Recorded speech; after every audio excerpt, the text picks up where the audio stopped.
पाक फौज जिंदाबाद। कमाल किया, बड़ा नाज था राफेल पे। अब जिसके शुरू में रा लगे तो उसने तो फेल होना ही है, क्योंकि रा को हम पहले ही कर चुके हैं तबाह। बाकी बचा था फेल, वो फेल ही रहेगा।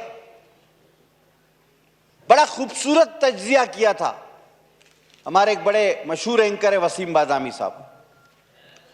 उन्होंने कहा जब राफेल गिरा तो फ्रांस का सदर, उसने कहा भाई ये क्या हुआ। जब यहूदियों इजरायलियों के ड्रोन गिरे तो नेतन्याहू चीख पड़ा भाई ये क्या हुआ। और S-400 जब तबाह हुआ तो प्यूटन साहब ने बोला भाई ये क्या हुआ। तो वहां से डोनाल्ड ट्रंप फौरन भागे, बोले अभी अगला मेरा नंबर है, कोई चीज मेरी ना गिरा दे ये।